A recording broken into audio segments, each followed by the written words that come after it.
Hello everyone and welcome back to the CDL podcast channel. In this episode today, going to be doing a mini 15 minutes or less, hopefully, news episode. We're flying solo today, no Kyle, but we're going to be doing just a little bit of a news episode here in this mid-season break. Not a ton to talk about, but there has been some stuff going on. So I wanted to hop on the mic quick, give my thoughts on it, and just a little mini episode here so you guys can get my thoughts on some of this, and I can just get it out there because I've been missing you guys. I want to talk some CDL. But there just isn't a ton out there right now. First things first, if you guys enjoy this one, be sure to leave a like, comment, and subscribe. And let me know if you like this format a little bit. Going to be kind of a short form thing that maybe we could look into doing in the off season when there aren't as many news stories and as much to talk about, no gameplay. So if you guys enjoy this one, let me know. But without further ado, we'll just dive right into it and give some of my thoughts on the recent developments in the CDL. First, NYSL in Minnesota. They announced that they're having roster trials. That's something new to the CDL. In the past in COD, people have maybe tried out two players or something, or they try to see which player fits best on a team. But it sounds like they're hosting full out trials where they're trying out a bunch of different players. The two names that I saw on CDL Intel mainly were Kismet trying out for New York and Havoc trying out for Minnesota. So interesting, two players that are currently teammates on Texas Nation. Obviously, Havoc probably not trying out for NYSL for obvious reasons of what happened earlier. Interested to see how that works. I would assume if Minnesota is to make a roster change, they're probably keeping Attach and Standy at least. And then probably if they're doing a one-player swap, I think they're picking up a sub for Priesta, letting Attach run that flex or main AR, not main AR, flex spot, second AR, keep Major Maniac on the main, and then pick up a new sub to run with Standy. Or if they're making a two-player swap, I would assume they're picking up a main AR for Major Maniac and a sub for Priesta, letting Standy run with a new sub, Attach run that second AR, and then have a new main AR in. And then on the side of NYSL, I would have to assume that they're probably going to keep Paul and Hydra since they've improved, or looked at least a little improved since they picked up Paul. Hydra is obviously their franchise guy. I would assume they're probably going to keep Crim too. They've been wanting to swap out Neptune for how long now, so I'd got to believe on NYSL they're going to be picking up a sub to run with Hydra, and then probably letting Paul, Crim, and Hydra, kind of run it out and see how they can do with a one-player swap for Neptune. I'd be pretty shocked if they did something else. I would say the next player to go on their team, not who I think should go maybe, but I would think it would have to be Crim probably because, I don't know, they just picked up Paul and I think they really like him, so I doubt they're moving him. And I would be absolutely shocked if they moved Hydra because it seems like they're ready to build around him as their franchise player. So I would think it's just a one-player swap for Neptune. Maybe if they get absolutely wild, they would swap out Crim, but I highly doubt that. In terms of Minnesota, I would say they're either picking up a sub for Priesta or a sub and an AR and dropping Priesta and Major Maniac. But interested to see if these trials kind of set a new culture in COD and more teams potentially do this in the future, or if they decide, this isn't it and it's the last time we see it. In other roster news, Spart subbed in for Gunless. Not super surprising here because obviously Spart fills in for LAG. Wins MVP and they win the event, so it's tough to keep him out, but it was kind of odd circumstances with Gunless being ill and, not being able to practice and stuff and really struggling in and out of the game because of his health condition. So we even saw Gunless tweet recently that he can't even work out without throwing up, so he's in pretty rough shape, it sounds like. So hopefully he continues to get better. Based on the sounds of it, though, I don't even know if he would have been ready to go in and play in Major 3 because it doesn't sound like his health issue is getting a whole lot better because he still seems to be struggling big time. So who knows if he would have been ready, but it's kind of tough spot either way for LAG because either you're subbing out a guy who was sick, which maybe is kind of tough to do and tough to swallow, or you're benching the MVP from Major 2 that helped win you an event. So tough situation for LAG, tough situation for Gunless, but shout out to Spart. He made the most of an opportunity and hopefully he's able to keep killing it.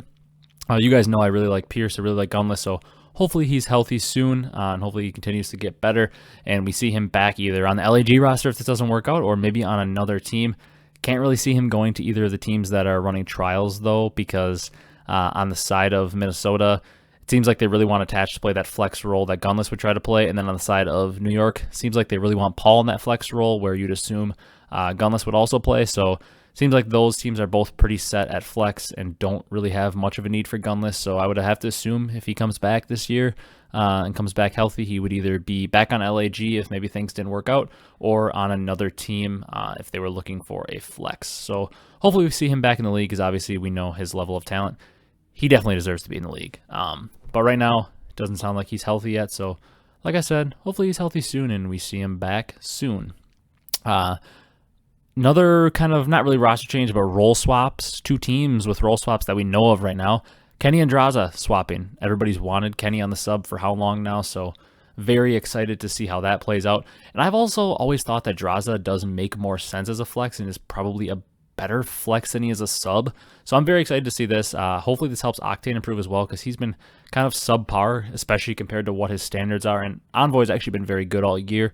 So if Envoy can keep up that level of play, Kenny can be better on a sub like we all hope he can. I think Draza fits more naturally as a flex, and as long as Octane's able to improve off this, I really feel like Thieves have potential to get back to their, maybe top 6, top 7 form that we hope to see them at least competing for like top 4s at a major. Hopefully this role swap helps.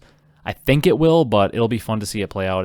I'm kind of upset we have to wait so long to see it play out, because you guys know how much I love Kenny, probably my favorite player in the league. So hopefully this gets him back to that MVP form.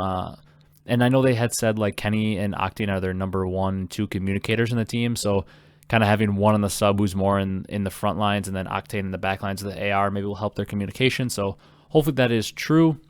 And the other roster swap we saw is probably one you guys weren't expecting. I wasn't expecting. It's kind of weird, but technically Arcitys is now the flex on Faze, and Cellium is the main AR.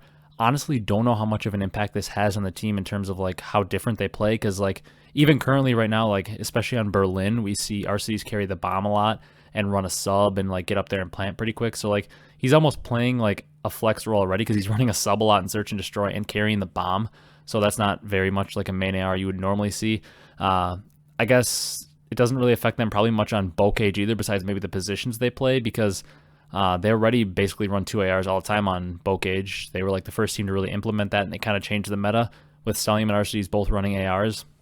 And then if you're not running 3 subs on bow cage, there probably aren't too many maps. Maybe like a Tuscan, they might run a 3rd sub on some points, and that'd be Arcitys. So like on the odd chance that he's pulling out a 3rd sub on maybe a hill or 2 in respawn, or like a certain situation in respawn, I can't imagine he's actually going to run it that much. It just might be changing more of the positions and the pace they play on the map. But we know, I mean, Cellium is a freak. I'm sure he could excel in an entry sub, more of a slay heavy sub. We know he can excel in the flex. I know he'll excel in the main. He's just a freak on the map.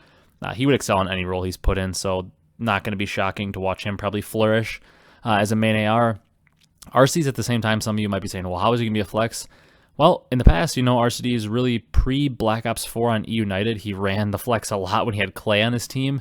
Once they picked him up instead of Gunless, he ran the flex for a lot of the time with that team. Then Black Ops 4, he eventually switched to the ICR and was the main when they won champs, and throughout most of that year.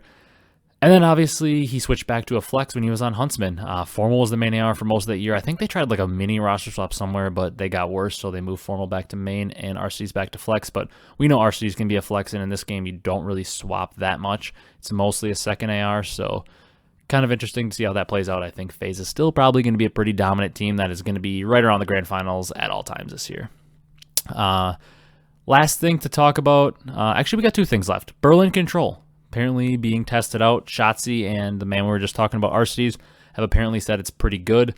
Here's my thoughts on it. As long as it's not absolutely horrible from a spectator standpoint, I hope they put it in the game, because I'm getting sick of watching just 2 maps. Tuscan Control is alright, kind of fun to watch. It's a little more fast-paced. It's still not a great map, but better than Gavutu. Gavutu is not fun to watch. It's boring. It's slower paced. It's a little better now that round 5 is based on ticks instead of kills, because teams do play a little bit more aggressive. They actually try on offense more. Before, you got wiped and you got put in your spawn, they just stand there not to get spawn killed, so they wouldn't lose too bad on lives. So at least now that round 5 is based on ticks, it does get a little bit better, which is nice. But I'll be honest, unless Berlin is absolutely horrible and unplayable, I just hope they add it so we have more to watch and not just 2 maps. That's basically my main thoughts on it. That's how down bad we are with only 2 control maps. Now we're on the last thing. Pools announced for the Pro-Am. I'm not going to get too much into the pools. You guys can check them out, like the CDL page and like Breaking Point, all of them posted it. We're going to spend more time going through them when we do predictions with Kyle, so don't want to dive in too much, but some interesting groups. Optic and Florida are back after Florida knocked them out in the last tournament. I think they might have done that on purpose for the entertainment value. That Group A has like Faze, Surge in it, and Toronto with the Strike X team with Fire and Silly, I believe that's their team. So that'll be an interesting. A lot of people are calling that Group A the Group of Death. Really interested to see. It seems like they put Ultra Academy NA in potentially the weakest group, so maybe they're trying to let them get out. Not really sure. I think they seeded it kind of based on standings, like the top 4 were the first spot, and then like the next 4 are the second spot. Haven't looked into it too much, but really excited for the Pro-Am. Kind of disappointed it's single elim after the pool play with only 8 teams getting out, but regardless, baby steps. We can't complain too much because they are giving us a Pro-Am, obviously, but very excited to watch that. That's going to do it for this one, though. Obviously, like I said, wanted to keep it short and sweet, under 15-20 minutes, just kind of a little word vomit of what's going on with the news so I could get that out to you, get my thoughts, because I've been missing talking to you guys. I want to talk some CDL, some news, but we're kind of in that mid-season lull. If you guys haven't checked out the last video, Kyle and I did a player tier list following Major 2. That was super fun. Obviously got some debate going in the comments that people were not happy with our rankings, but hey, that's the nature of player tier rankings. People are going to disagree, people are going to agree, because at the end of the day, it's all opinion, and there really isn't a concrete answer, and people have their players they like and their players they dislike, and you're not always going to see players the same. So arguments, disagreements are bound to happen, but it's all in good fun. We all just love talking CDL. We're all passionate about it, so it was a fun video to make. If you guys haven't watched that, go check it out. That's going to do it for this short little episode. If you guys enjoyed this, just like a quick news rundown of my thoughts on it, let me know. Maybe it's something we could do a little bit more in the future when little news drops, so we can maybe keep the podcast shortened down a little bit on the news segment and get more into the meat of it, and then do these little mini episodes where we talk about what's going on in the CDL. But that's going to do it for this one. Leave a like, comment, and subscribe if you enjoyed. Comment your thoughts down below on the news that's come out in the CDL recently. Comment down below if you're bored of this midseason break and want to get back into the action like me. That's going to do it for this one, though. Hopefully we'll be back next week with Kyle with a normal podcast episode. Thank you guys so much for watching, and we will see you in the next one.